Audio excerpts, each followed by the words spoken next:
Okay, Charlie Huff out there taking his warm-up pitches as we get ready to get this ball game underway.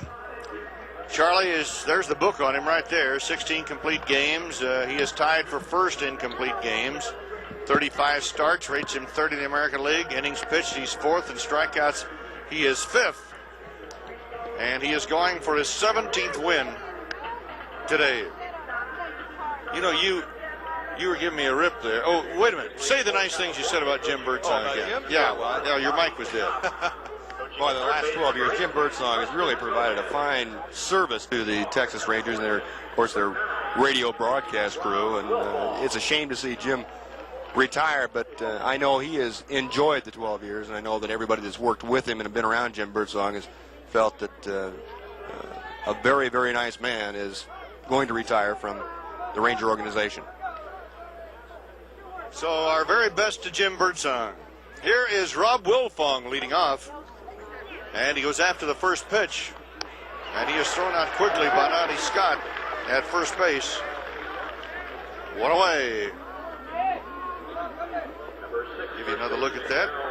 Wilfong figuring it would be easier to bunt the ball and get on than it would be to swing at that flutter ball. So that time unsuccessful. So Donnie Scott gets an assist, and the putout goes to O'Brien, and up comes Darryl Sconyers, the first baseman for the Angels. 4 home runs, 17 RBIs, hitting at .250. Sconyers 2 for 5 in the series with a run batted in. 2 for 6, make it. And a ball inside. 2 balls and no strikes.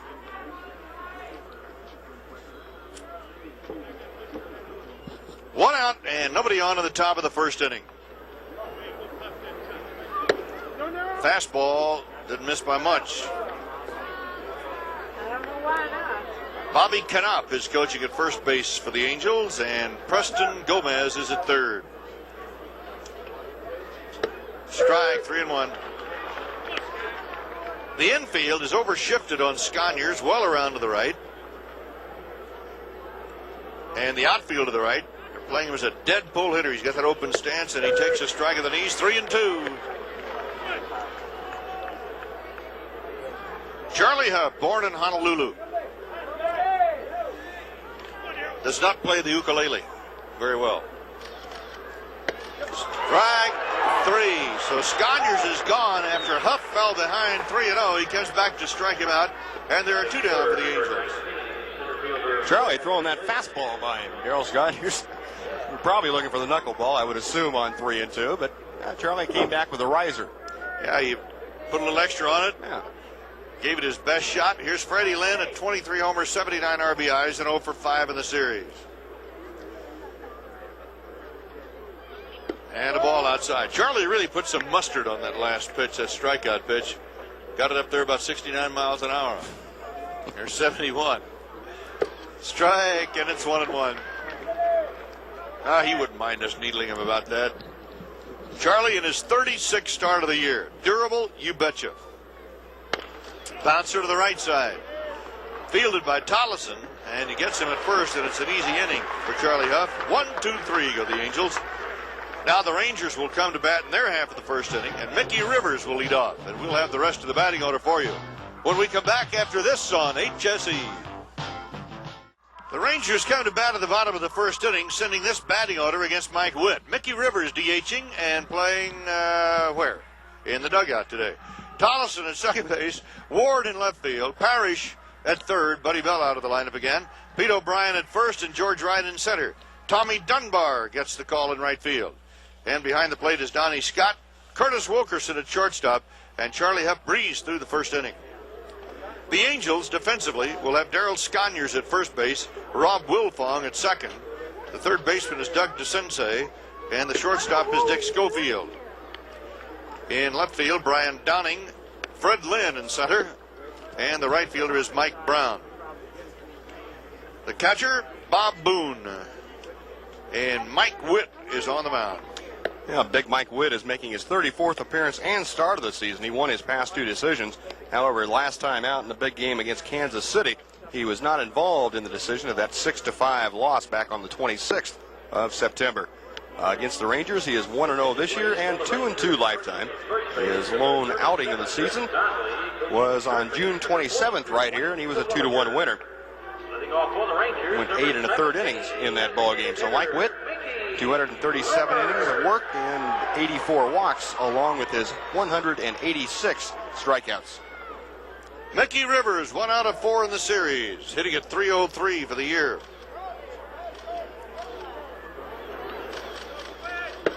Mick goes after the first pitch and he missed it. Witt is only 24 years old.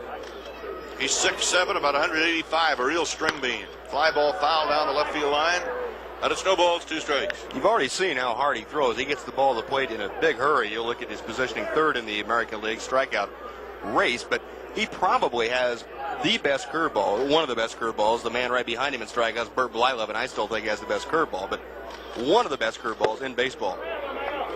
Pretty good heat there. Rivers gone on strikes on 3 pitches. Number 3. So Witt knocks off Rivers and now takes on Wayne Tollison.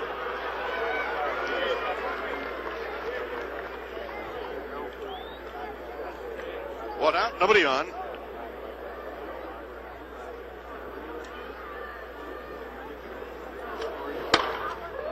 Tolly after the first pitch, fly ball to left, caught by Downing. And quickly there are 2 down. Number 32. That'll bring Gary Ward to the plate. Ward.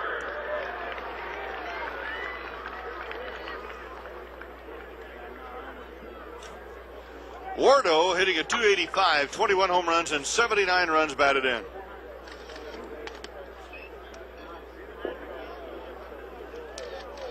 No score at the bottom of the first inning. That's a strike around the knees. Here's it. What? Would you repeat that? Can you be more specific? Greg Kosk says, yep, I can be more specific. I've got a 4:30 flight. Here's a ball. Here's a ball outside. 1 ball, 1 strike. Rich Donnelly coaching at first, and Wayne Terwilliger at third. Just kidding, Greg. No, you're not. You're serious about that. And it's 1 ball and 2 strikes. That's a valid reason. I'll go along with You know, there's some great stories about last games of the season and trying to get the ball game over in a hurry. And here's the 1-2 pitch. Low outside a ball. I think one of my all-time favorites was one that Lou Boudreau pulled on a guy named Elmer Vallow. How many of you remember him? This is what Gary Ward has done in the last 57 ball games. We'll hold up on the storytelling until we show you what Ward has done. 14 homers. Boy, what a second half he has had. Check swing, get an appeal. First base umpire Ted Hendry says he didn't swing. 3 balls and 2 strikes. Ted's got a later flight.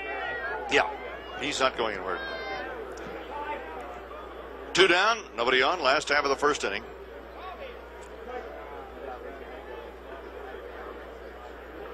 Mike Witt, all set to go. 3-2 pitch. Bouncing ball over the mound out near second. Backhanded by Wilfong to make the play, and it's 1-2-3. Tell you what, I'll catch you up on one of those stories when we come back. And we're going to come back. At the end of 1 inning, there is no score. It'll be Doug DeCinces, Brian Downing, and Reggie Jackson coming up for the Angels in the 2nd inning.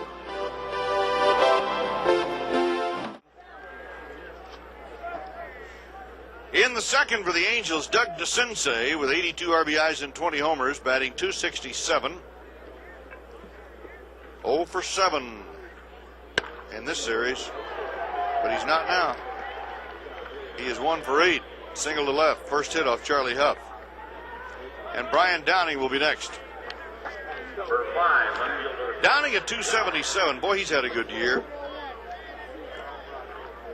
91 RBIs, 23 homers, 4 for 11.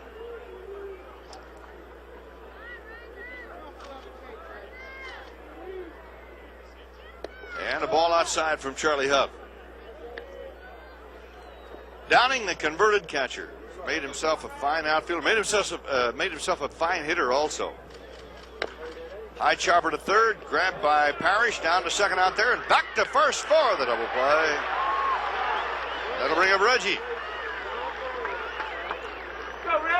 This is a 136 double play term for the Rangers. Hey, what made this too, Larry Parrish playing over third base today, got the high chopper and really got rid of the ball in a hurry. Gave Wayne Tollison a very good throw to handle. You saw it exactly chest high and on the first base side of the bag. So Tolle able to get everything going right toward first base, and he made a strong pivot. Reggie 1 for 8 in the series with a home run. 25 of those for the year, 80 RBIs, 225. Opening night here, he hit one up in the center field seats. There's a ball outside. That was not the longest home run hit here, though. Dave Stewart just thought he threw the longest home run hit here. Breaking ball. Knuckler jumping inside low. That is 2 balls and a strike. My partner has the distinction of serving up the longest home run. No, that hit here. Wasn't the longest one hit here. Yes, it was. I checked. Here's the 2-1 pitch. Fly ball to center field. This should be fairly easy for George Wright. And it is. And it's all over for the Angels in the second. No runs a hit. Nobody stranded. We'll go to the last half of the second inning. It's the Angels nothing and the Rangers nothing. Larry Parrish, Pete O'Brien, and George Wright coming up for the Rangers. Larry Parrish leading off, and the first pitch is down low for ball 1. LP with his greatest RBI year, 101 ribbies, 22 homers, hitting a 287. Had a one-hopper hit to short where it's played by Schofield, and he's out at first. So 1 gone, that'll bring up O'Brien. Yeah, Steve gave up the longest home run ever here, and he also gave the longest home run ever hit in Fenway Park to Jim Rice. And Guillermo Miranda got him for the longest home run ever hit in Baltimore. Who? Guillermo Miranda, better known as Willie Miranda. Willie Miranda, yeah. One of the best banjo players in baseball, or hitters maybe it was. There's a foul ball off the bat of Pete O'Brien. You just saw what OB has done this season and in the series. Banjo hitter. Well, that's what they call him, isn't it? Yeah, that was Belanger. Oh, he also hit one of the longest ever off you. He did. He got me in Baltimore. 0-1 pitch, low outside the ball, and it's 1 ball and 1 strike. Mike Witt on the mound. That's embarrassing. Mark Belanger. I know it. I try to, when people remind me of that, I try to tell them I don't know you. There's a fly ball to left center. Lynn is over there for the out and 2 down. How about Ken Berry? Ken Berry, I know very well from Topeka, Kansas. Yeah. He got you too, huh? Yeah. He and that 28-inch bat he used to use weighed about 16 ounces. Well, the reason it weighed so little, it was all cork. George Wright at 245, 9 homers, 48 RBIs. Good second half for George. Miserable first half. Get him off to a good start next year. Hot series, 5 for 11. And Witt starts him out with a strike around the knees. I'm never going to get that story told about Elmer Vallow. Yeah, Elmer Vallow, and nobody cares really. I don't think, except Elmer Vallow doesn't care. I know that. Here's the 0-1 pitch, and it's 0-2. I should have told that story about July, huh? On a hot night when everybody was stepping back to get an extra breath, and the game lasted about 4 hours. You can tell it now. That's all right. I can't. Here's the 0-2 pitch. Strike 3. See, that's what I mean. The innings are going quickly. I'll tell you what, folks. I'll tell you that story in the 3rd inning while Steve's on the air. Play-by-play. At the end of 2 now, it's the Angels nothing and the Rangers nothing, with Mike Brown, Bob Boone, and Dick Schofield coming up for the California Angels, managed by Johnny Mack. Now, as we go to the 3rd, here's the man who turned down an invitation to pitch in an old-timers game last year. And I'm looking at him right now. But I'll tell you what, we'll get him in an old-timers game next year. Here's Steve Busby. Thank you, Merle. And here's Mike Brown to start things off in the 3rd inning. Scoreless ball game. And why get on me all the time? That's, gee, many Christmas. Oh, well, I guess I deserve it for something. Yeah, we're going to get you the Old Timers Hall of Fame, too. You're eligible for that next year. You had a birthday yesterday. One of several I've had, yes. 1 ball, 1 strike. And Brown lost a fly ball right center field. Pretty long run for George Wright. A real long run. He and Tommy Dunbar are not going to catch up with it. Brown not stopping at second base. And the relay throw will not be made by Wayne Tollison. So a leadoff triple by Mike Brown, and a little miscommunication out there in right center field. George Wright and Tommy Dunbar. Ball falling right in between them for a triple. Tommy was giving George some Morse code, and George was answering with semaphore, I guess. They just got fouled up on this thing. So after a long run, George Wright takes a look at Dunbar, and Dunbar looked over at George. You saw George look at Tommy, but you didn't see Tommy look at George, but he did. I got it, you take it. Yep. Bill Brown, the leadoff triple. He is at third base for Bob Boone. He takes a strike. Bob has had a good series. He is 4 out of 6. Mike Brown, by the way, now 5 out of 14. Infield in, the ground ball. Wilkerson to his left. He will keep Brown at third base and throw Boone out. So one gone.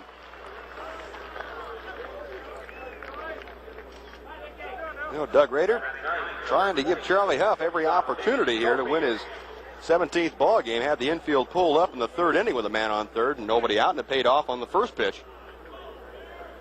Should say first play.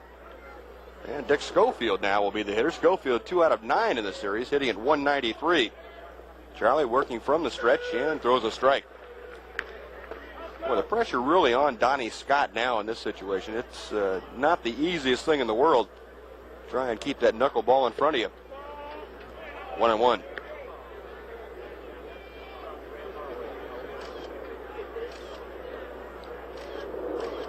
Up to Schofield, popped him up.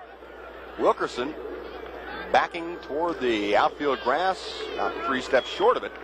So Charlie Huff has gotten the 2 big outs that he wanted, and now he can go after Rob Wolfong. The infield will go back with 2 outs. And Brown still at third base. Hey, boy, Charlie. Is it true that Dean Chance also took you downtown? No, he did not. Never played against Dean Chance. Sure. Yep.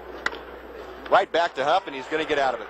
Oh, a great job of pitching by Charlie Huff. A leadoff triple, and then a ground out, a pop out, and a ball right back to Huff, and Charlie's out of things. So no runs, a hit. The leadoff triple, Brown stranded at third base, will go to the bottom of the third, a scoreless tie. And the Rangers at home right now. Tommy Dunbar to start things off in the third inning. Mike Witt has retired the first 6 Rangers he has faced. He has struck out a couple, and Tommy Dunbar, making his first appearance in the series, takes strike 1. Tommy, the American Association batting champion this year. He won it by, let's see, 1/100th of a percentage point. Big breaking ball, and it's 0-2. How'd you calculate that? I read it. Oh. I couldn't calculate that. Mike Witt going after win number 15 on the year. This big right-hander has really established himself in the Major League ranks, and that's one of the reasons that people consider him a very bright star of the future. That big curveball plus a 90-mile-an-hour plus fastball. That's the 3rd strikeout of the day for Witt. It'll bring up Donnie Scott. Hey, as hard as Witt throws, when he gets that breaking ball over, he is almost unhittable. That's about as close as you're going to see to being unhittable. Do you remember Yule Blackwell? No. If I did, if I said I did, I would be dating myself. Yeah. Well, this guy reminds me a little bit of Blackwell, although Blackwell was a sidearm buggy whip type pitcher, but he's got about the same build, long and lean, and Blackwell threw very hard, had a great breaking ball.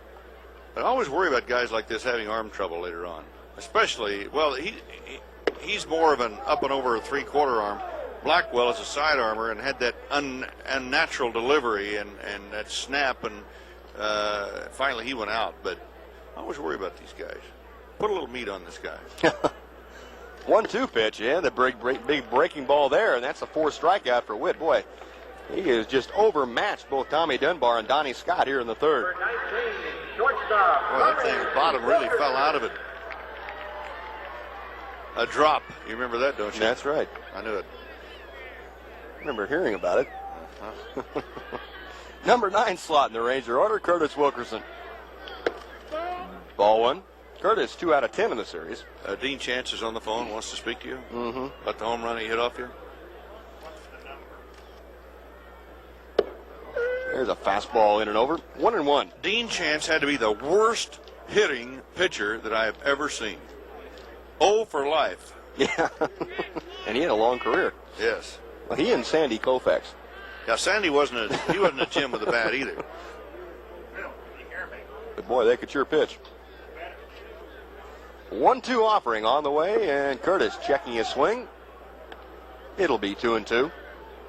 At Koufax, one thing I remember about him, it looked like he was throwing with so little effort, and the ball would just blast in there on you. Round ball, high chopper. Schofield to his left. He has to make a quick throw, and good job by Skynders to stay on the bag. So another 1-2-3 inning. That's 9 straight set down by Witt. We have finished 3 innings very quickly here at Arlington Stadium. The Angels nothing and the Rangers nothing.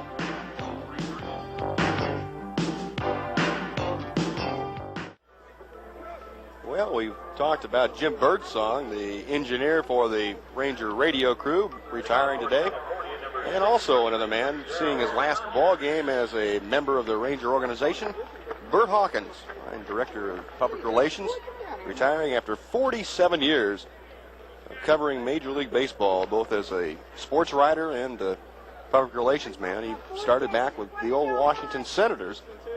They moved to Minneapolis, and he with the new Washington Senators before they moved to Texas as the Ranger organization.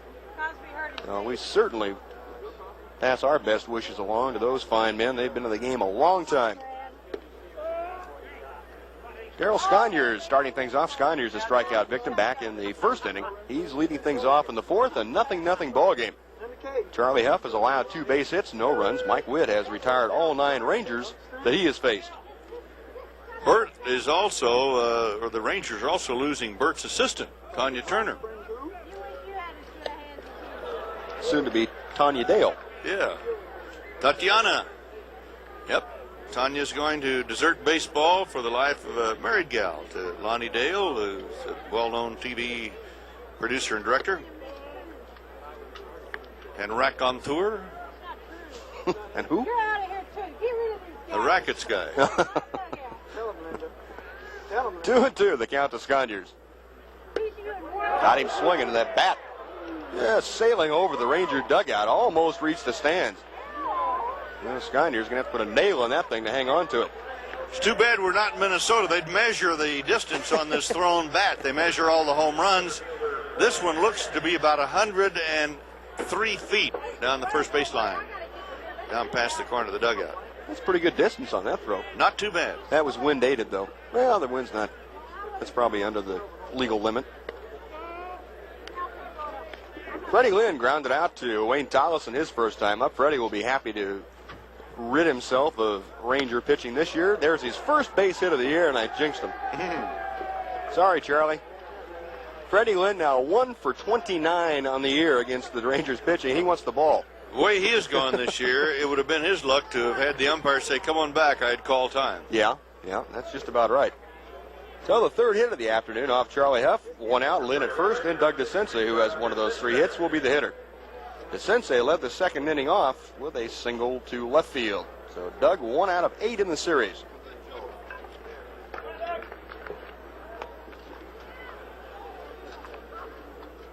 Doug, 20 home runs, 82 RBIs, hitting at .268. And that ball all the way by Donnie Scott back to the backstop, and down to second base will go Lynn, a wide turn. But he's going to hang on there as Donnie able to retrieve it fairly quickly and hold Lynn at second base. A wild pitch.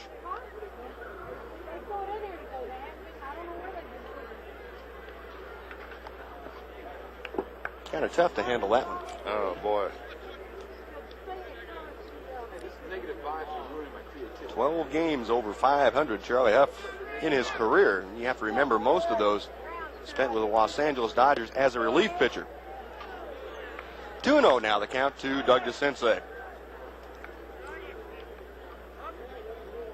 Freddie Lynn, a 1-out single, advanced to second on the wild pitch. Getting his lead, and Huff's delivery sharply hit right at Wilkerson. Kind of a tricky hop, but Curtis fielding it easily. On to first, there are 2 outs. Pretty good anticipation that time by Wilkerson. He laid back and it looked like he was waiting for the bad hop. He was very relaxed and had that glove down, came up at the last minute. Pretty good lesson for you young infielders. Also saw the strength of his arm in that throw to first. Ryan Downing takes ball one downstairs. He, as you said, had to play it the way it was bouncing. He didn't circle the wagons, that's for sure.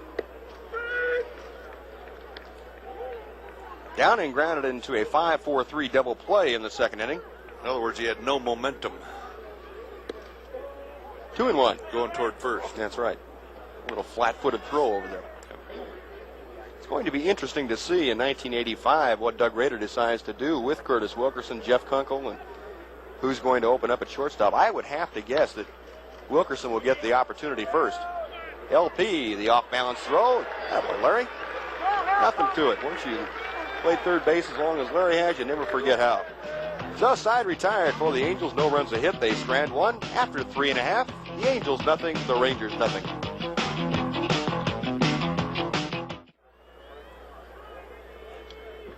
Bottom of the fourth inning, top of the Ranger order. Mickey Rivers, a strikeout victim back in the first inning. Leads things off in a chopper down toward first. Skyneers will flip over to big Mike Witt covering. One gone. I'll say this, nobody's wasting any time going up there with the bats. They're flailing away at the first strike they see. They just don't want me to tell that Elmer Vallow story. Go ahead. Let's hear it. As Wayne Tolleson comes up, what's the rest of the Elmer Vallow story the last day of the season? Well, Boudreau, who's managing the old Kansas City A's, had a meeting and says if anybody tries to get thrown out of the game early today just to catch an early plane or train, it's going to be a $100 fine. And golly, what was that umpire's name? I can see him now. But anyway, Boudreau went to the home plate umpire, and Bill Summers, the plate umpire, he had a very nice gentleman, big red face, chunky guy, and if you called him Applehead, you were gone. I mean, that's all it took. So Boudreau went out and saw Summers before the ball game, and he said, "Hey, do me a favor, will you?" He said, "I want to have a little fun today." So he said, when Vallow comes up, he had heard that Vallow could catch an early plane to get back to Philadelphia, and he happened to be going by a little card game in a clubhouse. The guys were talking about what time they're going to leave, and Vallow says, "Boy, if we had a fast game, I could catch a so-and-so flight." So Boudreau went to Vallow, and he said, I'd like to let you off early today, but I just can't. You know, it wouldn't be good for the game. But he said, "I understand." And Vallow said, "Well, that's okay. I won't get home about 2 in the morning." But Boudreau said, "I wish I could help you, but I can't." Bouncer to short, and Schofield throws Tolleson out. Then he goes to the plate umpire, Bill Summers, and he says, "Hey, I want to have a little fun today. I want to get Vallow out of here so he can catch an early flight." He said, "I want to yell something at you and throw him out of the game, will you?" And so Bill said, "I got you." So about the fifth inning, Boudreau yelled out of the dugout, "Hey, Applehead." And with that, Summers ripped off the mask. He said, "Vallow, get out of here." Vallow was up the other end of the dugout. He said, "What?" And Summers comes charging over and said, "Get out of here." He said, "I didn't say a word." He said, "Get out of here." Gary Ward, a fly ball, shallow right field. Mike Brown coming on, and Mike Witt has retired all 12 that he has faced in this ball game. Well, I told you I wouldn't have time to tell it. Yeah, you did. That's not all of it. After 4, Angels nothing, Rangers nothing. I got to give you the punchline. Okay, what's the punchline? Well, Summers goes to the dugout and said, "Vallow, get out of here." He said, "I didn't say a word." He said, "Get out of here." So Elmer, he's packing up his glove and everything. He's really feeling badly. And besides, he's going to get fined $100 for getting thrown out of the game. So as Vallow walked across behind home plate to go through the White Sox dugout to go up to the visitors' dressing room, which is the way it used to be, Bill Summers turned around and shook hands with him and said, "Have a nice winter, Elmer." He said, "Nice winter? You just cost me $100. All set to go to the fifth with Reggie Jackson. To tell you about it, here's the great storyteller, Merle Harmon. Yes. Yeah, it's not easy for me to say either. Yes. Reggie, a 1-ball, no strike count, and a bouncing ball down to first will be played by Pete O'Brien, who takes the play unassisted, and 1 out of the 5th. Pete O'Brien. So Vallow waited about 2 months expecting to get the notice of the fine. He never did get it, of course. No, I was there. Some guys will do almost anything to get away early on the last day of a season. Mike Brown had a fly ball triple in the third, a ball that fell between George Wright and Tommy Dunbar. Angels have 3 hits and the Rangers have none in this game, and we're now in the top of the 5th inning. What did it take 38 minutes to play the first 4 innings? Yeah, it kind of slowed down there. Somebody took 2 pitches, and they'll probably get fined too. Here's the 1-0 pitch. Ball outside. You know something, though, Buzz? Some of the best baseball I have seen has been played by teams that are out of the pennant race in September, because they're not standing around. They're moving, and they're going after first and second pitches, and the game gets crisp, and everybody gets into the act. The pitchers are working quickly. The infielders are alert. Show me a pitcher that stands around, and I'll show you defensive players are standing on their heels. It used to be called a salary drive, but with the long-term contracts, it's not that way anymore. Ball up high, and Brown is on, so he is aboard for the second time. That is walk number 1. Given up by Charlie Huff, and he will now face Bob Boone, the catcher. Oh, I know what. Charlie did a great job in that 3rd inning. When Brown got on with a fly ball triple that should have been caught, runner at 3rd and nobody out, he retired the next 3 men and left the runner stranded. Boone takes the ball inside and low, and it's 1 ball to no strikes.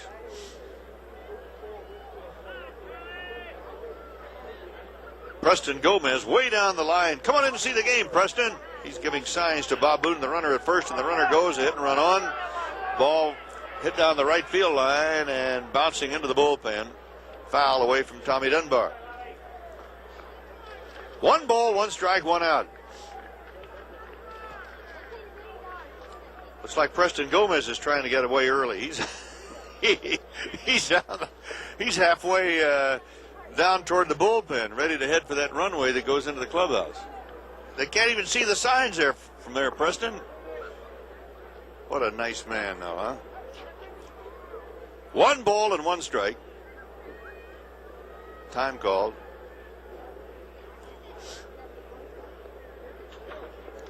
Now we have a little conference with Larry Parrish and Charlie Huff. And what's going on here? Bill Ziegler, the trainer, coming out. Something happened to Charlie? Looked like LP got something in his eye. I thought LP was, yeah, he's got the contacts in today. I thought LP was calling attention to something was wrong with Charlie, and it was just the reverse. Put a water hose on it. That'll get that dirt out of there. Well, Doug Rader has really developed a tremendous admiration for Parrish, who will play under adversity of any kind. He could have a cinder in one of those contacts and he'd play. 1 ball, 1 strike. Just a reminder.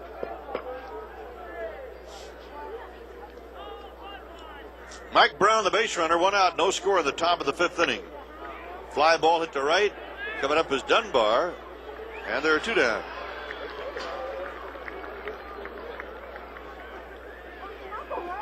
So Tommy Dunbar getting the call in right field today. Gets out number 2 of the inning. Tommy was the American League batting champion at Oklahoma City this year. American Association, I beg your pardon. Boy, if he's the American League batting champion, then everybody's going to be happy around here. Dick Schofield, 0 for 1, popped up his last time up, taking a ball down low, and it's 1-0. Little Ducky, his dad was Ducky Schofield, who signed with the Cardinals at the age of 18. He was one of those bonus guys that got over $4,000, and he had to sit in the dugout for 2 years before he could be sent out. 1-0 pitch. Foul down the right field line, back into the stands. That rule, without a doubt, hurt more young ball players than any other rule that's ever been put on the books in baseball. There were a few who escaped it, like Al Kaline. Runner back at first base. Kaline the Tigers weren't very good when Kaline was a rookie, and near the end of the season they played him a little bit. Played him a little more from time to time next year. Pretty close over there that time. Now give him your good move, Charlie. But halfway through the second season, they were playing Kaline because they weren't going anywhere. By the end of the year, Kaline was ready. And the next year, I think he won the American League batting championship. The youngest ever to do it, like at 20 years old. 1 ball and 1 strike. Knuckler pounded on the ground to the shortstop. Wilkerson, short play at second on the force out. Tollison covering there, and Brown is forced at second. And the Angels are done in the top of the fifth. So they leave one man aboard, and we'll go to the last half of the fifth inning. It's the Angels nothing and the Rangers nothing.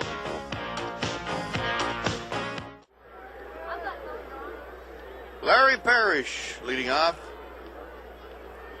And a foul tip for strike one. I should have recognized Sean with that beard that he's growing, though.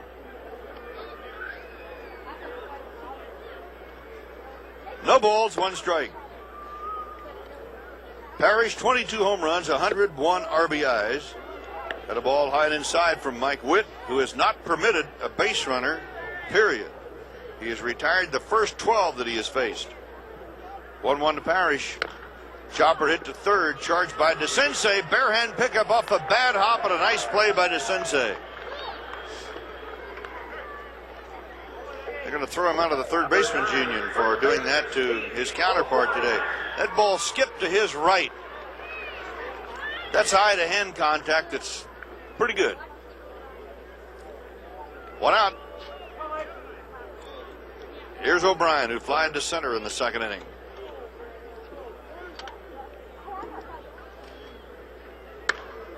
Foul ball out of play, third base side. Strike one. Boy, what a gorgeous day to wrap up the season. Beautiful out here this afternoon.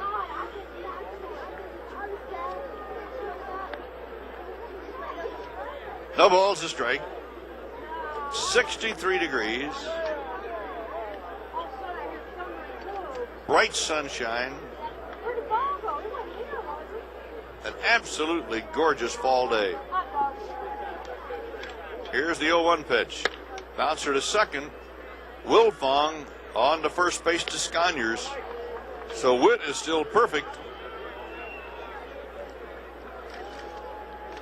George Wright struck out of the second inning. He is now 5 for 12 in the series. Well, Dwight Evans of the Red Sox is going to wind up leading the American League in runs scored.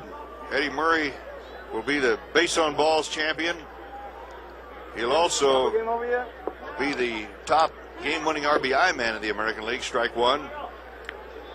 Mike Boddicker of Baltimore, 20 wins. Tony Armas of Boston, 43 homers. He'll be the home run champion. Dan Quisenberry way out front with saves with 44. Strike two. Dan Quisenberry leading Kansas City into the playoffs against Detroit starting Tuesday. Ricky Henderson of Oakland will be the stolen base champ with 66, and Harold Baines the slugging champ percentage-wise at 545. A little bit low. And Doyle Alexander has the best winning percentage of American League pitchers, 773. And Cleveland has a 5-run lead over Minnesota in the 8th inning as we look at some scores. Bert Blyleven going for a big win today. Drill foul down the right field line. If Blyleven wins that game, it'll be his 19th of the year. So he'll be 19-7.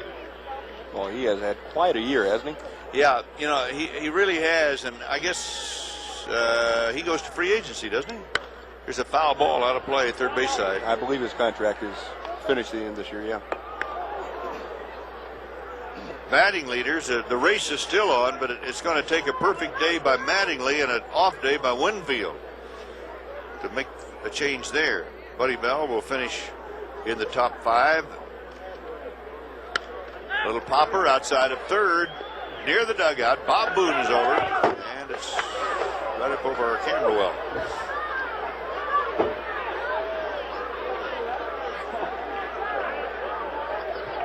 Okay, look out down there. And that's the shot from our camera in that well. Close-up personal view of Bob Boone. Who's down there today? Oh, that's Mike Wall down there. With his cap up over the viewfinder. That could be a gangster down there posing as a cameraman. Strike three. It is. Oh, what did Mike ever do to you? 3 up and 3 down. 5 perfect innings for Mike Witt.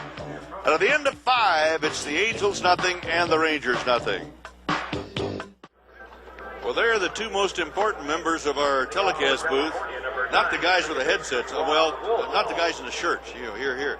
That's Palmer Moynihan, who is our lead camera, and Pam Bell, our production stage manager. It's really been a delight to be with him in our little confines here. Now let's go to the quiz answer. Who was the only California player to lead the American League in batting average? The next Ranger? Who? Johnson. Alex Johnson. 329. In the top of the sixth inning, leading off is Rob Wilfong, and it's strike one from Charlie Huff. No score in this game. Wilfong, ground ball to first O'Brien. And the beat goes on. One out. Darryl Sconyers is next. We got a great crew at HSE. Telefax.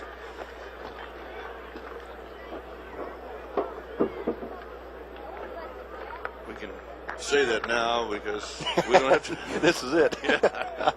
They can say whatever they want to about us, too. There's a ball low outside to Sconyers, who has fanned twice. It's like seriously though, it's like a family. You out here together every night or day, whichever the case might be. 2 balls and no strikes. And the next pitch is a strike around the knees. If Sarah Steinfeld is not listening, and maybe one of the neighbors is, you might go tell her that it's a day game, not a night game. There's a strike over the outside corner. When Bob left, he said, well, I've got a long day, and after the game tonight, I'll be home. So.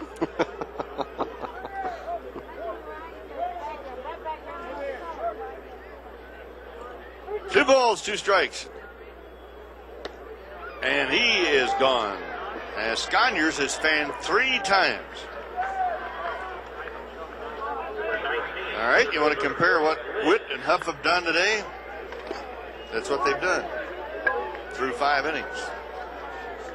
Well, that's a pretty good breakdown of a very good pitcher in Mike Witt. Of course, Charlie Huff's going to have a lot of balls because people take a lot of pitches off Charlie. So you won't have as many, as high a strike-to-ball ratio as a guy like Mike Witt when he is on, and he obviously is on today. 5 perfect innings already. Freddie Lynn, and it is a strike and it's 0-2. Lynn has grounded out and singled to center. Freddie Lynn with an 0.34 batting average this year against Texas. And a ball outside. He got his first hit against the Rangers. He was 0 for 5 in the series, had no hits at all this season, then singled to center in the 4th inning. That's a ball inside. But it's 1 ball and 2 strikes. Well, that kills any interest the Rangers might have had in him. Uh-huh. Sure it does. 2 balls and 2 strikes to Lynn.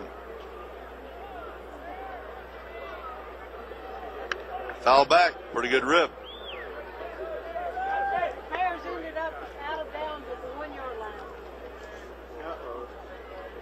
2 balls and 2 strikes with 2 down.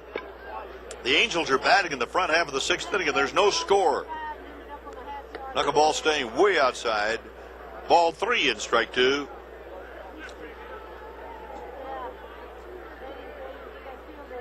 And the payoff pitch. Fastball fouled away.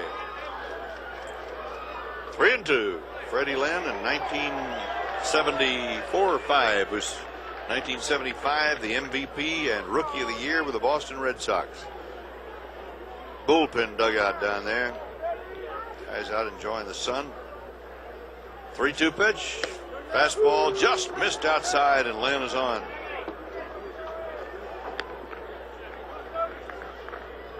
So that's the second walk-off Charlie Huff, and up comes Doug DeCinces, who's 1 for 2. He had a single in the 2nd, and he grounded out of the 4th.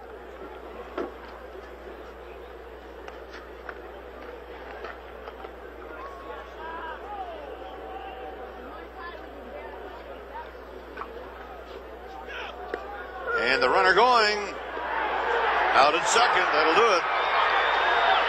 So Lynn is cut down on a perfect throw by Donnie Scott. So it's no runs, no hits, no errors, and nobody left on. We'll go to the last half of the 6th inning, and it's still a scoreless ball game. Hitting on for the Rangers, number 13. Tommy Dunbar is up first at the bottom of the 6th. He struck out in the 3rd, and Mr. Witt is perfect for 5 innings.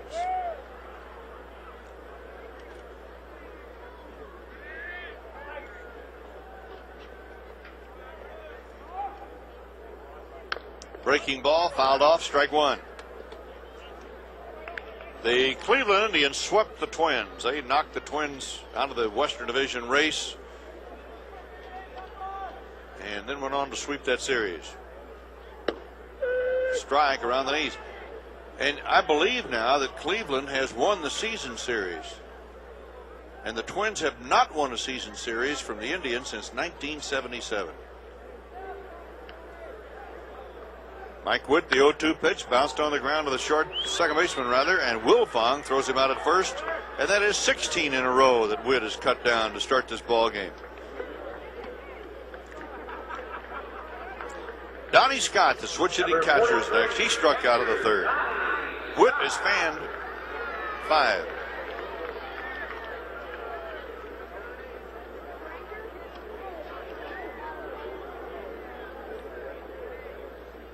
Breaking ball, foul back. Boy, that curveball is really something today.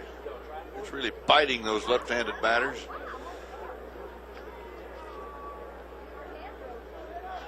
No balls, 1 strike. Strike 2. That is about as good a breaking ball as you're going to see. If there's one better, it wouldn't be allowed. Another one. So Scott is gone. He is number 6 to go down on strikes. Curtis Wilkerson is next. He grounded out in the 3rd.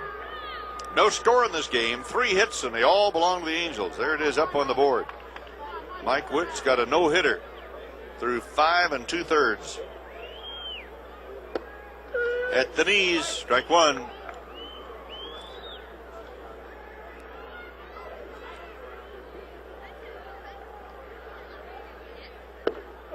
Backed him out of there. 1 ball and 1 strike.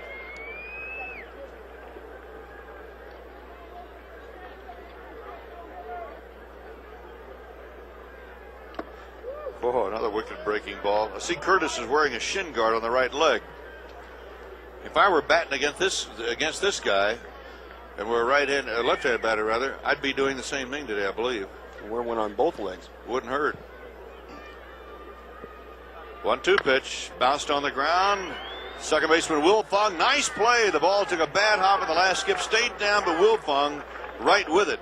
And so Mike Witt is perfect for 6 innings. No runs, no hits, no errors, no nothing. At the end of 6, no score. California will have DeSensei leading off in the 7th. 7th inning, here's Steve. Thank you, bro. There's Doug DeSensei, who took strike 1. That's the line score.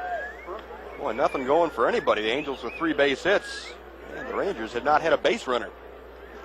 Doug DeSensei was left at the plate as Freddie Lynn was shot down trying to steal by Donnie Scott to end things in the 6th inning. DeSensei 1 out of 2 this afternoon. He singled in the 2nd and grounded to short in the 4th inning. So Doug 1 out of 9 in the series, hitting at .267, and he takes inside 2-1. This game may be won with 1 swing of the bat. Well, the Angels have played that kind of baseball all year long. 150 home runs by this club. That's going to be a base hit to center field. Hit number 4 for the Angels, and a leadoff job here by Doug DeSensei. Carbon copy of his base hit in the 2nd to lead things off. Well, Brian Downing, the hitter. Downing has grounded out twice, once into a double play. Both times to Larry Parrish playing 3rd base. Downing, the team leader in RBIs with 91 on the year. Had a home run in last night's ball game. Reggie Jackson, the on-deck hitter. Ball 1. Charlie Huff trying again to win number 17 on the year. He has walked 2, struck out 3 so far. Misses away, and now DeSensei going is Donnie Scott. seeing that ball go by him. He throws it into center field where it's backed up by Wilkerson. Good job by Curtis getting back there, and DeCinces down to second base. We'll see how they score that play. Donnie was going to make a throw to first, and I don't know what happened to him, as he went into that glove for the ball. Watch this. Now, see? He's going to make a throw to first, except the ball's not there. DeCinces can't figure out which way to go. So, try second. Okay. Donnie had the ejector working. So DeCinces at second base, nobody out. And a count of 2 balls and no strikes to Brian Downing. 3-0. I think that would almost have to be an error. What else could they call it? They call it a pass ball. Reggie, you catch it, it'll go a long way. Which, in scoring, it's the same thing as far as being a run earned or unearned. 3-0 pitch right down through there. 3-1. I mean, you know, if the ball comes out of his glove, if he's not in the act of throwing or anything like that, I don't know. Pass ball would have to cover it, but I guess it doesn't make any difference anyway, does it? Not as far as the earned or unearned part. That's going to get DeCinces over to third. Downing gets the job done. Talley throws him out. So Doug will advance to third base. He'll be there with 1 out for Reggie Jackson. Let's go, Reg! Reggie 0 for 2 this afternoon. Fly to center and grounded to Pete O'Brien. Well, Mr. October on the last day of September. See how things fare for him. Let's go, Reg! Come on, Reggie, man. 503 career home runs. Charlie will work from the stretch. Sharply hit ball. Nice play by O'Brien. He's coming to the plate. They don't get him. Oh, an outstanding play by Pete O'Brien, but a good break from third base by Doug DeCinces, and that's what made the play. O'Brien made a good throw. Even though Donnie Scott not able to hang on to the ball, DeCinces was safe. Yeah, a real good play by O'Brien. He knew exactly what he was going to do with the ball. DeCinces would have been safe even if Donnie had been able to hold on to it, but a good effort by Pete O'Brien. So Jackson on first by the fielder's choice gets his 81st RBI of the year. It's a 1-0 Angel lead now. Well, Pete getting rid of that ball very quickly. Made a good strong throw, but DeCinces with the good break. And there's a base hit down the left field line by Mike Brown. And a fan coming out onto the field. The Angels are going to appeal that they should get the run because they're going to appeal that Jackson would have scored had the ball gone into the corner. That fan is going to say goodnight, I believe.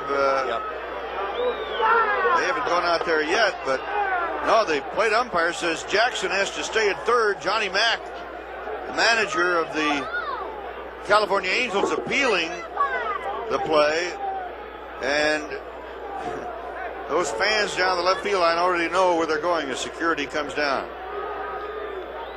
Ah, that's tough. That even loses the ball.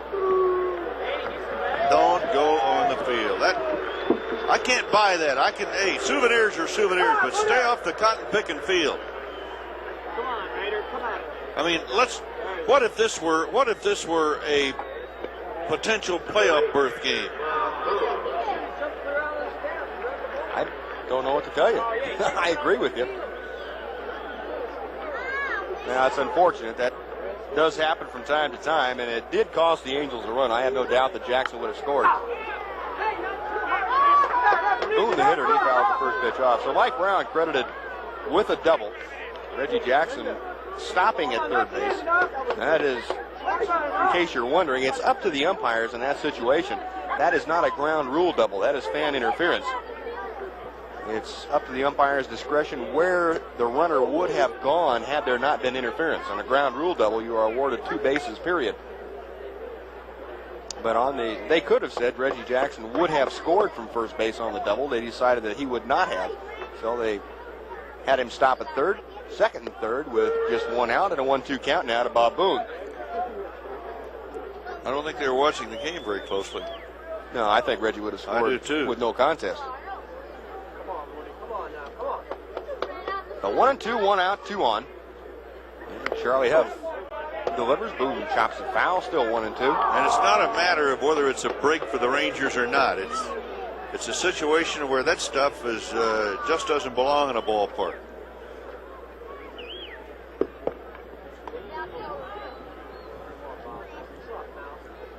Huff again, the 1-2 delivery, chopped to third. Parrish will come to the plate. They have a play on Jackson, and he is out easily, 5-3.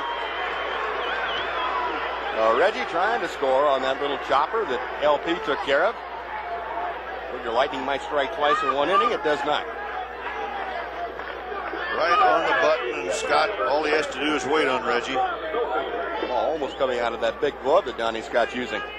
That's where, if you're a catcher, you really want to get that ball in your bare hand and have it protected by the glove. You saw Donnie had the ball in his glove and was not in his bare hand. You get a much better grip on it if you can grab it with your bare hand and protect it with the glove. Sure won the right field. Sure.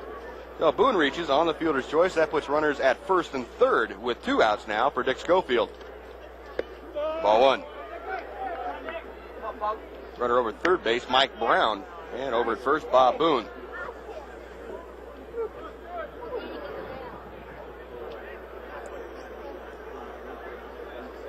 Schofield 0 for 2 this afternoon, and Charlie Huff will remind Bob Boone that he has not forgotten about him at first. Try. 1 run on 5 hits for the Angels, no runs on no hits for the Rangers. We're in the top of the 7th inning. Huff's delivery, swinging strike 1. It's even now at a ball and a strike. Schofield hitting at 191 on the year. He has 4 home runs, 21 RBIs. That is the story as we play with 2 outs in the 7th. 2-1. Things started in the 7th for the Angels. DeSensei singled to center field, went to second on a pass ball, advanced to third on the ground out by Downing. And he scored on the fielder's choice ground ball by Reggie Jackson. And Mike Brown had the fan interference double. Jackson was erased at the plate as Bob Boone reached on a fielder's choice. And now the bases are full as Schofield works Charlie Huff for a walk. That's the 3rd walk issued by Huff this afternoon. And it will take the Angels back to the top of their order, and Rob Wilfong, who is 0 for 3.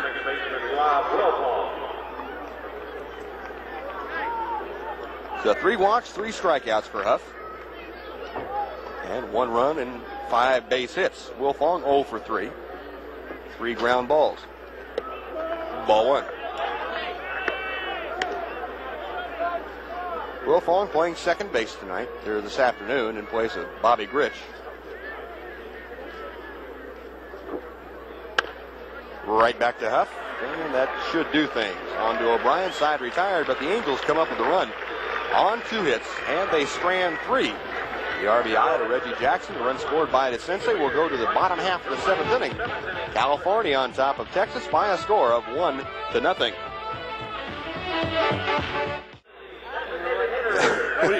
What are you looking at, Reggie? Reggie's styling.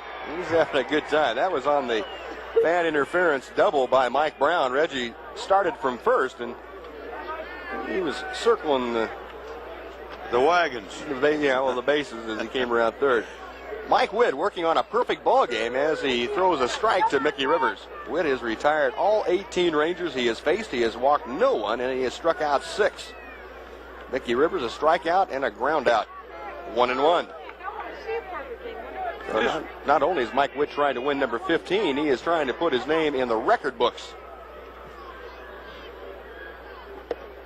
1-2. Isn't that a Olajuwon story, a remarkable story, though? 3 years in basketball and multi-million-dollar contract. He really hadn't played basketball as such, I guess, till he came to Houston. Guy Lewis taught him everything. Great soccer player. Yeah. Wonder if he ever kicked one. Yeah, we got the quiz, right? The only pitcher on the current Angels roster with a no-hitter. We're coming up with all kinds of deals today. Strike 3. So Mickey called out on strikes. That is the 19th consecutive and the 7th strikeout for Witt. Big breaking ball again. That one might have been out of the strike zone, but it looked pretty. And I thought Greg Koss called him out looking. It was not. He said he swung at the ball. So one gone in the 7th inning. And now Wayne Tollison, the hitter. Dolly, a fly ball and ground out to shortstop this afternoon. That fastball heats it up upstairs, 1-0. Drag bunt. Oh, no. 2-0. You get somebody hurt that way. Not in the 7th inning, maybe in the 3rd or 4th. Ooh. Got to try to win the game. It's only 1-0. Uh-huh. If it were 5-0, it'd be different. Last day of the season, guy pitching a perfect game? No. Sorry. If you do that and don't get it fair, it's you. And if you do and get it fair for a base hit, it's Gary Ward. So, well, Tolly would take him on. I mean, uh-huh. Mike Witt's only 6'7" or so. Yeah. 3 balls and no strikes. So this is the farthest Witt has gone toward losing his perfect game. And he delivers a strike. It's 3-1. Got to create a little excitement around here. That would, yeah. Oh. The 3-1 pitch, Tollison showing bunt, and he pulls it back. He's just trying to break the concentration of Mike Witt. 3-2. Witt knows he's got it now, doesn't he? Yeah. That fastball. Yep. Right down the middle. I mean, he knows what he's working on. Not that he's got it. He's got a long way to go. He's known from the 5th inning. Yeah. 3 balls, 2 strikes. Mike Witt and the payoff pitch. Chopper towards second. Rob Wilfong right there. 20 in a row. Number 32. So that big man working back from a 3-0 count on Wayne Tollison. That may be the thing that turns it around for him, or at least gives him the momentum, the second win to keep things going. Gary Ward 0 for 2, a ground ball and a fly ball this afternoon. Ward 5 out of 13 in this series. Hitting at .283 on the year. Big breaking ball, strike 1.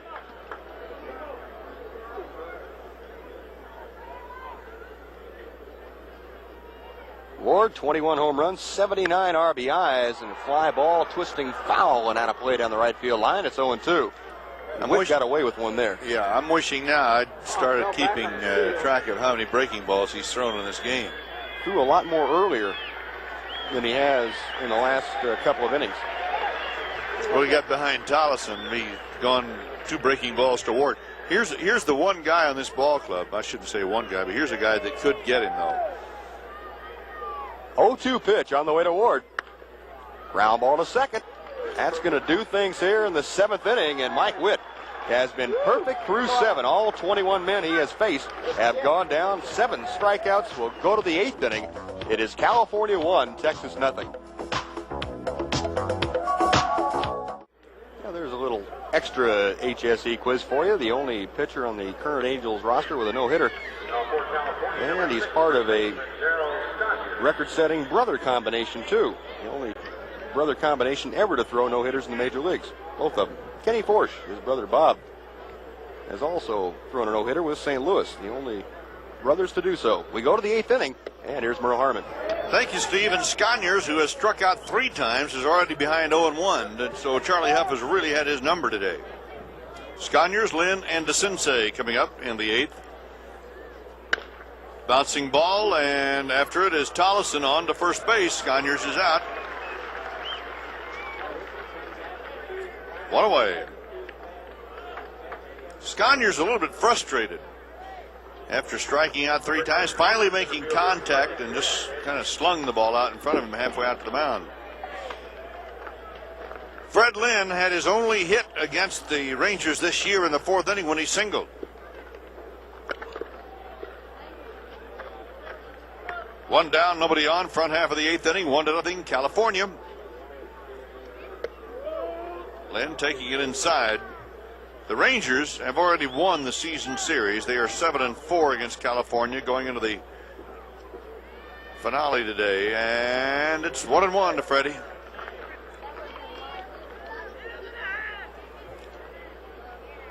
One ball and 1 strike.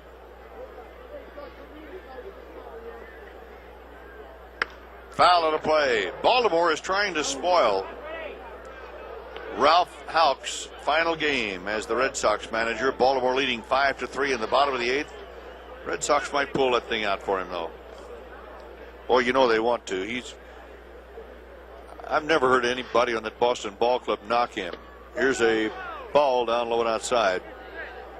They might not agree with him all the time, but they sure respect him.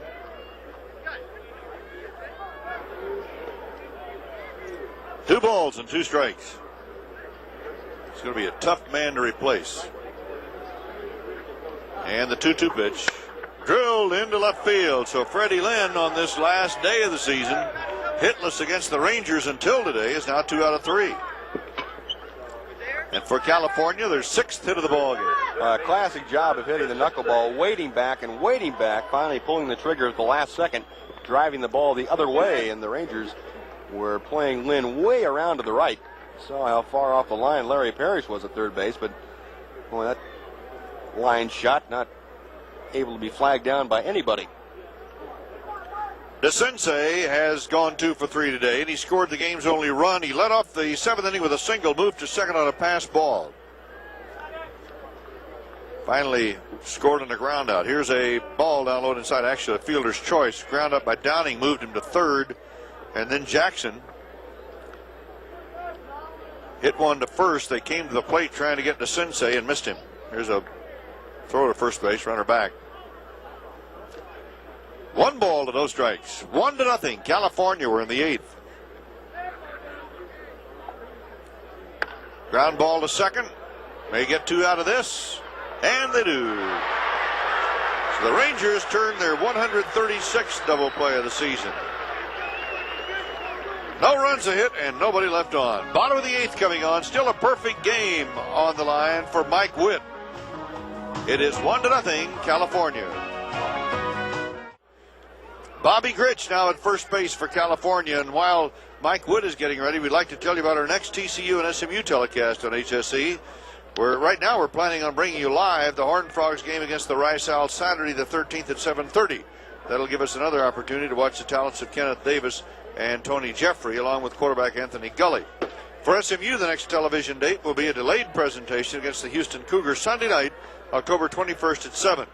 Of course, we'd like to be bringing you each game live, but CFA regulations don't permit that at this time. So SMU and TCU games, just a part of a mammoth schedule of games coming up in October on HSE. Larry Parrish, 0 for 2, has grounded out twice. Nobody has reached against Mike Witt, who is leading 1-0 in the bottom of the 8th. LP drills one to right center. Well hit, but Brown is back there, and he's going to make the catch. So Parrish puts the first really scare into Mike Witt's bid for a perfect game, but Brown got a good jump of the ball, ran it down near the 380 sign. LP going out and getting that fastball. A pretty good pitch by Witt, but Parrish, of course, we've seen Larry drive the ball that way a number of times this year with power, and he sent Mike Brown back to the 380 sign. O'Brien, after a breaking ball, he missed it. Pete has flied to center and grounded to second.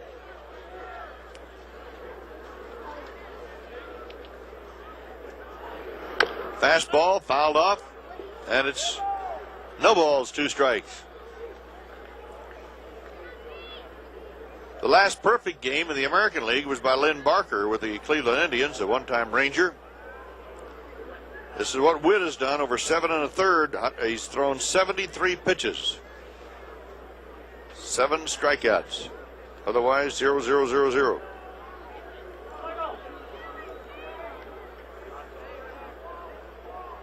And a ball down low. Prior to Barker's perfect game, Catfish Hunter pitched one against the Minnesota Twins back in 1968 in May. And I happened to do that game. Here's a strike at the knees. O'Brien is punched out. That's 8 strikeouts for Witt. Yeah, Pete going in.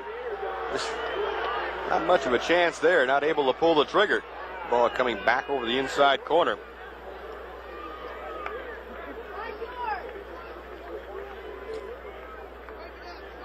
Two down, and the batter now is George Wright, who has fanned twice. Strike one. Wicked breaking pitch. Keep head on the pitch. Perfect games by John Richmond of Worcester against Cleveland in 1880. That started it. Here's the 0-1 pitch. Outside and high ball. John Ward of Providence against Buffalo in 1880.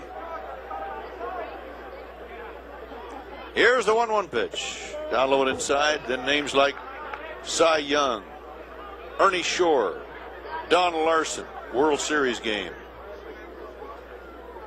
Jim Bunning, Sandy Koufax, Catfish Hunter, Lynn Barker. 2-1 pitch, strike two. Right down the side. Let's go. Come on. Jim Palmer had a shortened version of one. Dave Palmer, rather, of Montreal had a shortened version of one. That's what Witt is putting behind his pitches right now. And the 2-2 pitch. Pounded foul down the first base side, out of play. When did the first guy reach in either one of your no-hitters, you remember? The second one, I walked George Scott on a 3-2 pitch in the second inning. And that was the only base runner. Here's the 2-2 delivery. Strike three. Fastball to the knees. And Witt cut loose with that 95-mile-an-hour fastball. And he is perfect through 8 innings. So he has 3 outs to go toward getting his name in the record book on page 1. At the end of 8, it is 1-0 California. Mike Witt goes into the top of the 9th inning with a 1-0 lead. He's sitting in that dugout, and I'm sure looking at the right field scoreboard, it's got to be on his mind now. I mean, totally on his mind about getting the perfect game. Brian Downing will lead off in the 9th inning. He is 0 for 3. Charlie Huff has given up 6 hits. Fly ball foul down the left field line, out of play. Back into the stands. Strike one. 8,375 on this final day of the season here in Arlington. No balls, a strike. Downing takes that one outside. It's 1-1. There's Mike Witt. What's he thinking about? You know what he's thinking about. Fly ball to short center. George Wright, 1 out. Reggie Jackson will be next. Number 44,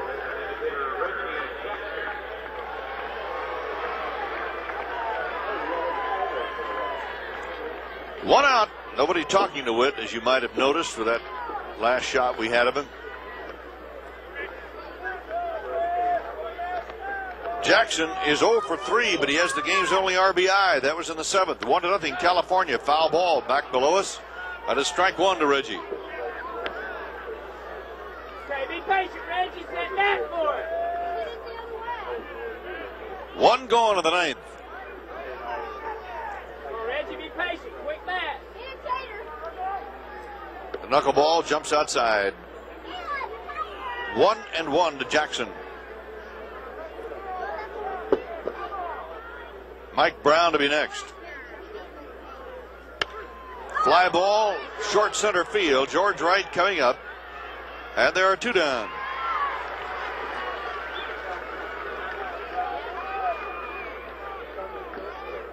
Mike Brown is next. If you're looking to the bottom of the 9th inning, the Rangers have Dunbar, Scott, and Wilkerson scheduled against Mike Witt. Mike Brown has a triple and a double, a walk, but he hasn't scored. The Knuckler's inside. Brown led off the 3rd inning with a triple and then died there as Huff came back to get the next 3 men. He walked in the 5th and doubled in the 7th. A ball outside. 2-0.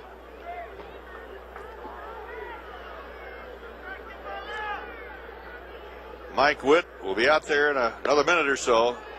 And it's 2-1.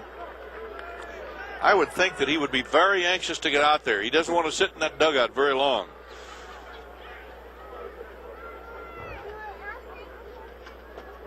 The longer he sits there, the more thinking he does. And when he's got that ball in his hand, it's a little different. Foul ball out of play, first base side. 2 balls and 2 strikes. Mike Brown hitting a .269. The Angels trying to win their 81st game of the year. If they get it, they would have played .500 ball this year. The Rangers, if they cannot come back and win it, will be 69 and 92 for the season. That's inside. It almost got it. 3 balls and 2 strikes. Boy, you know, you look at what Mike Witt has done through 8 innings. And now the center of attention, of course, is upon him. But look at the game that Charlie Huff has pitched. 3-2, drive to left field, and it will be in for a base hit. Gary Ward plays the first hop. Brown is at first with a single, and he is 3 for 3 today. And Bob Boone will be coming up next.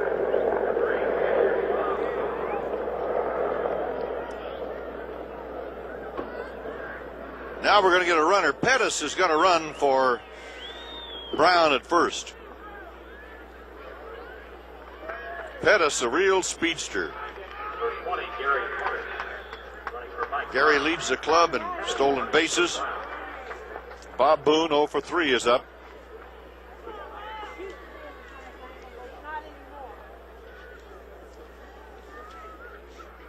Pettis with 48 stolen bases for the year. He's been caught 15 times. Huff keeping an eye on him.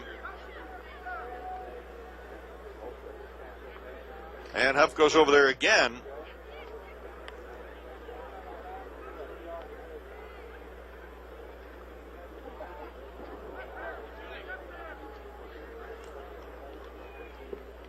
Pettis the lead, draws a throw, and he gets back.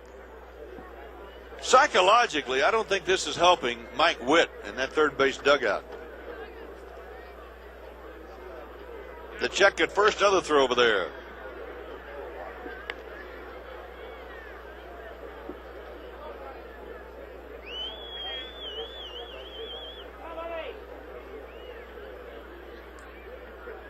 Boone is waiting. Pettis at first, draws a throw, and he gets back.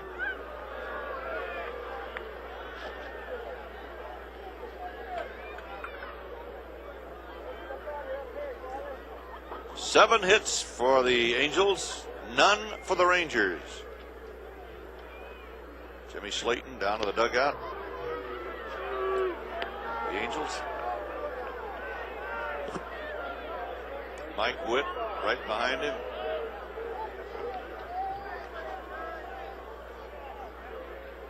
Everything's kind of quiet right now. Pitch out, nothing going. 1 ball and no strikes. Is the count to Bob Boone, with Pettis at first, running for Mike Brown.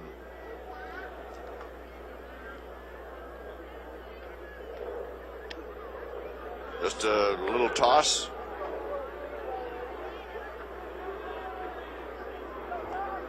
One ball and no strikes.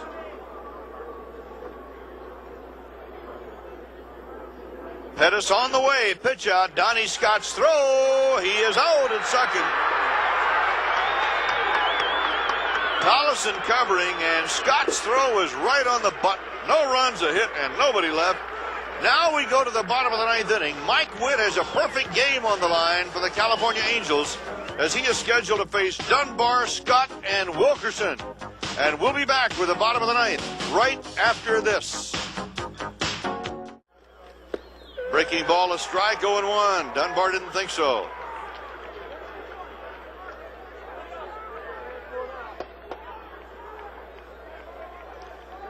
Oh, and 1 to Tommy. Strike 2.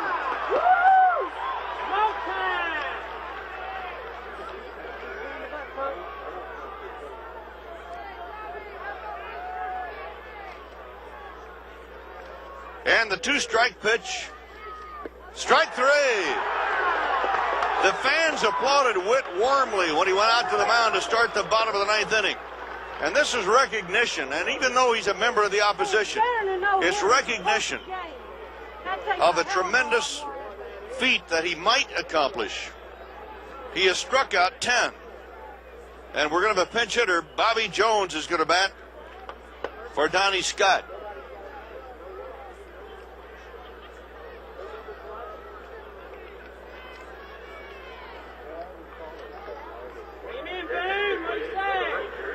So Bobby Jones coming out as a pinch hitter.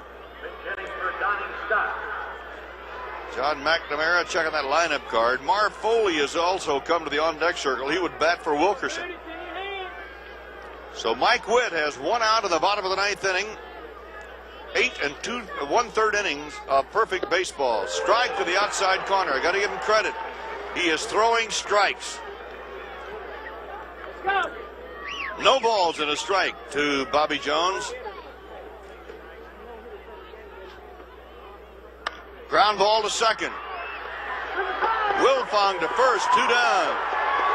He is 1 out away from a perfect game, and Marv Foley will bat.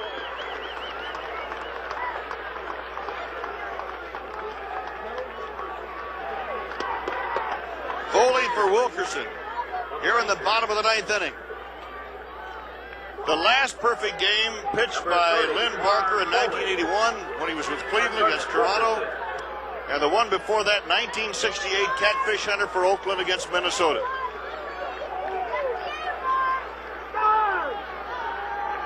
Two down. Foley the batter. Last of the ninth inning. Strike one. Now the crowd applauding on every pitch. 1-0. California, last half of the ninth inning. Come on, move, bring him in. Witt right back with the next pitch. A little bit low, and his battery mate Boone thought he had a strike. 1 ball and 1 strike to Foley. Cheese up, Bob. 1-0, Angels. That one's low. 2-1. 2 balls and a strike to Foley. This should be a good pitch for Foley. The outfield around to the right slightly. The infield pull to the right. 2 balls a strike.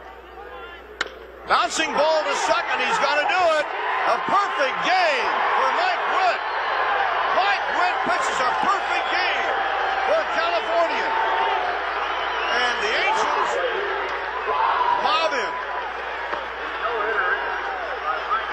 So that is the first no-hitter ever pitched in Arlington Stadium. The first perfect game pitch since Lynn Barker of Cleveland pitched a perfect game against Toronto in 1981. Catfish hunter a perfect game. Oakland against Minnesota 1968. He threw 90 pitches on the way to this perfect ball game. He struck out 10. An absolute masterpiece.